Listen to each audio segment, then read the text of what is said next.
Hey up YouTubers, Simon B here. Welcome back to the channel. Hope you're all keeping safe out there. In the studio today, i.e. the garage. Bit of an update this week regarding stuff that I have purchased with my own money. Some bits of gear that I've had for a few months now that I've been trialling and been using. And I think it's about time that, because I think it's quite good. If you'd like an update on Simon B's motorcycle equipment and probably Simon B's motorcycles as well, we'll do a little bit on the GPX since we've did the last video a couple of weeks ago. As they say, stick around and stay tuned.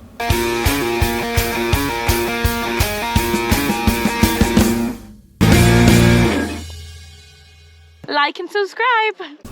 So I've actually bought two recently. I bought two helmets recently. I used to ride off road with the LS2 Pioneer MX436. I originally started with the MX436 in the motocross version without the visor and the drop down sunshade. It's a hell of a helmet. It fits me well. So coming up to winter a couple of years ago, when it starts raining, having goggles on and an open face and everything like that's not really that practical. Then when it gets a little bit cold, my face gets cold and we don't like getting cold. I looked at his big brother, the Pioneer, which has sunshade and visor. Basically the same helmet, or that's what I thought. So we bought this. When I first got it, you know, it sort of fitted the same, even though it's supposed to be the same helmet, but it didn't really. The internal padding was all a little bit too soft. And then with the 12, 14, 18 months I've been wearing it, because all last year it didn't really have much sun, did we? We're out in the rain, so I was wearing this quite a considerable amount, and all the padding seemed to have just gone a little bit, I wasn't really getting on with it. In the meantime of this doing that, I wanted a helmet for the 790, which is behind you there. And I looked everywhere and I wanted a next. I looked everywhere for helmets. I think I had 6 helmets in the house at the time. Best thing if you're going to buy a helmet, sports bike Infinity, free delivery, free returns. Buy 5 different ones. Don't matter about the colour. Get your size in. Find out if they fit you, because there's no point in setting your heart on a helmet and the colour that you think you want, you get it, it don't fit you. If they haven't got your colour in, they'll soon get it in. Just get the sizing of every helmet that you think you quite like, get it delivered, try it on at home, put it on, leave it on for an hour, don't take all the stickers off and stuff, sit there and watch telly in it. That's what I do, because unless you're going to go and get it fitted, like the Shoei fit down at Motor Legends, or there's other places, I think Infinity do it in York now, for Shoei, nobody else does it. So that's one of the ways that I would recommend you to buy a helmet. Anyway, so in between that going not very good, I was looking for another helmet. We ended up with 6 helmets in the house, and I had the next, and the next was just about to keep it, but it still didn't fit me properly. There was something not right. I was waiting for the Shoei Hornet 2206 to come out, but I got told, I went to ECMA and I got told it wasn't coming out till late 25, possibly 26. So I thought, I want a helmet for next year, and I can't really wait. I don't really want to wait that long. So I ended up buying the Hornet ADV, which is the 2205, and I got it at a decent price from Infinity Motorcycles, because mostly everywhere had sold out of these helmets because they were waiting for the new one to come out. But it's not coming out till, I think, 26.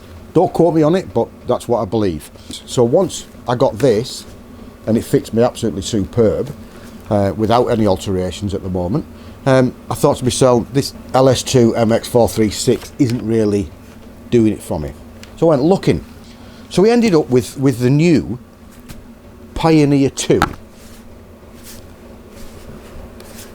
LS2.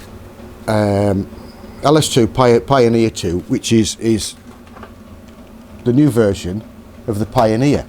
Look at the colours. Look at the colours on that. Hey, that is just KTM, isn't it? Even though I've just bought GPX. Anyway, it was 139 quid, 20% off it. I think it was just over 100 quid. I thought I'd try it. I was ordering some other stuff from them at the time, and I thought to myself, how can I get this stuff next day, because I couldn't really do with it. So I put a helmet in it just to try it. Now, this helmet, to me, that fits me for 100, I paid 100, I think 112 quid for it or something like that, is nearly as good as that shoey, which used to retail at 500, nearly £600. This new 2206 Pioneer 2 has come on leaps and bounds compared to its sibling. It is absolutely unbelievable. The fit is so much better. The interior is so much plusher. It's firmer. It comes with a chin curtain. Like I say, the comfort of the inside is on par with the shoey. The noise isn't. The shoey's a lot quieter than this, because I've rode this on the 790. It's not as quiet, which is a shame really, because if it was as quiet, this at 139 quid proper retail price would be better than a shoey, but it's not. It doesn't come with a pin lock, so that's extra, so that's another 30 quid. So yeah, it starts pumping the prices up. I don't do helmet reviews because helmets are a bit subjective. It depends if the helmet fits you. It depends how much air's coming in through the bottom. It depends how many vents it's got in. It depends if you ride it with earplugs or not earplugs, and it depends if you ride it with a visor down and everything like that. So the only good helmet for you is one that fits you properly. It doesn't matter what colour it is, what make it is, or anything. It's if it fits you.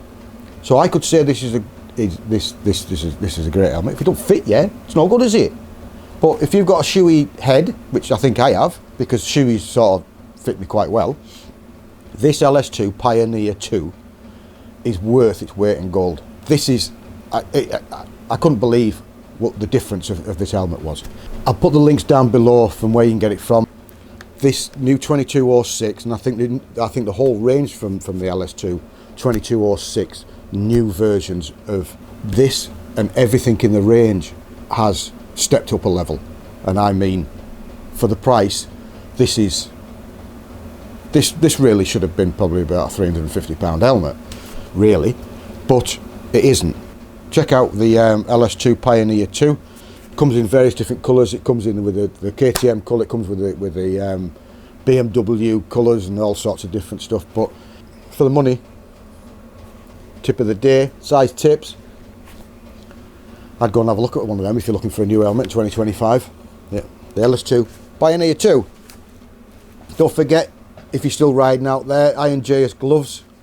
These have been a godsend at the moment. Absolutely superb, really good. We did the review. If I remember, I'll upload this video. I'll put the link up there for this review for these. Description box down below where to buy them from. 100 quid, I think less than 100 quid delivered, half the price of anything else out on the market. And at the end of the day, if you're only using for a bit of commuting, you're only going to probably be using them 6 times a year, so they'll probably last you about 5 years, so not bad really, are they? Waterproofs for off-road riding. I bought a pair of these off eBay the other month. They're an ex-Navy Gore-Tex leggings, waterproof leggings. And because the Gore-Tex, they're breathable. You know, you can go out and spend 30 quid on a pair of others, but the problem is they're just like a plastic bag and you just sweat. These were 22 quid delivered. They've been absolutely brilliant at the moment because I haven't fallen off, so I haven't put a hole in them, so they've been quite good. I'll put a link of them down below where I bought them from off eBay for 22 quid. I'd recommend them for a bit of off-road riding. Waterproofs top, you can get ex-army stuff, but they all seem to be all camouflage and stuff like that. You can't seem to get it in the blue, the navy one. So what I did get, it might be expensive for you lot out there. I bought the Spada Aqua Pro waterproof jacket. Now it's a bit weird this, because what I was going to do, I wanted to wear my Scott waterproof, but my Scott waterproof for 100 quid. And 100 quid if you fall off, put a hole in it, it's basically knacked in it. I think these are about 60 quid. Still a little bit expensive, but it's got the good thing about it is the hood at the back. I don't use the hood. I've just taken the hood out of the zip because I've just washed it. Because the hood is quite bulky, when you wear it on the back of your neck, it stops the air and getting cold head and the cold neck. I wear this all over my climb Dakar when it's raining. It fits fine. That's a medium jacket. I'm about a 42. This is a large and it fits over really well. It's got a strap at the back so you can tug all the slackness around, so it's not flapping about when you're riding. And I put that on at the beginning of the day because, like I say, it has been raining a bit, and not a problem. Breathable. You want breathable, that's the problem. So you have to pay a little bit more for something that's breathable. And if you don't have something breathable, you're going to be ended up wetter inside than you are outside. I'll put a link down below for that. Not bad. These are all bought with me hard-earned money, so I'm not going to tell you something that's rubbish. That's what I'm trying to portray here. What else? There's two major things if you're going to be riding probably a biggish adventure bike. You're all buying these T7s at the moment, aren't you? Because you're not buying the 790s, the 890s, because the cam problem. The first safety bit that you need is a helmet. And the other thing that you lot should be wearing, whilst you're riding these big adventure bikes, is a decent pair of boots. What you're going to do when you're stuck underneath, you've had a 200 kilo motorcycle drop on your leg when you're wearing a pair of rubbish adventure boots. You're going off-road, you need something like this to stop your ankle, your leg, your bottom half of your leg from injury. So another tip from this video is, if you're riding an adventure bike, well, anything really, if you're riding off-road, get yourself a decent pair of boots. Stop buying bling for all your stuff that you think you need, all this fancy adonized stuff that you can stick on your brake caliper, on your master cylinders and all that stuff. You don't need it. Get yourself a decent pair of boots and spend some money on it, honestly. You've all probably got a pair of these, haven't you? Performers. Great for a bit of road riding. Not very good for off-road. Why? Because they do that. So, get yourself a decent pair of off-road boots if you're riding your bike off-road. A couple of things we've done on the GPX at the moment. I've just bought myself a set of bar risers. I found that I was just leaning over the forks a little bit too much, so I've just put some bar risers on. Not been out and rode it yet because all the frost outside, which is a bit of a pain. Oh, we've put a pair of Cerebe's Rally Pro guards on them. I've only put the small ones on. I used to have all these on with 350, and I quite like them because all that's for is to stop that from snapping, isn't it? It's not for wind protection and stuff like that when you're riding off-road. What else have we put? Oh, we put, I don't know if you better see this, you might be able to, if we can get some, there we go. We'll put a Poly Sport exhaust guard on, hopefully protect the pipe. I've just also purchased a Liat 5.5 protection jacket, but I'm not going to tell you anything about that because I haven't rode in it yet. So you got YouTubers, bit of an update of Simon B in the garage. Some nice things that I've recently bought myself. I wish some people might send me some of this free stuff, but no, I've still got to pay with my hard-earned money. I've still got to go to work 4 days a week and pay for all this stuff. Everything we talked about will be in a description box down below. If you're watching on your tablet, PC or your phone, if you're on your telly you won't find it, so if you need it, it's there. Thanks very much for watching it to the end. Thanks very much to all your subscribers that subscribed lately. What we're on now, first weekend in January, mine the coldest day, the coldest night of the year, I think it was last night. Minus 20 somewhere up in Scotland, I believe. No riding again. I'm going to have to get a new hobby, I think. Ice is just no good. Snow, no problem. I'll take that two-stroke out. But ice on the road, it's no. I'm self-employed. If I injure myself, I can't go out and earn some money.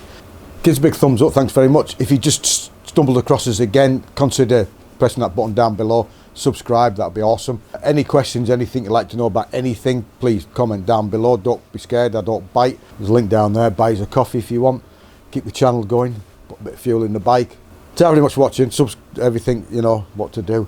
If you're riding out there, some of you may be, which you're hardcore, you're awesome. Ride safe, be safe, keep safe. And as they say, we'll see you soon.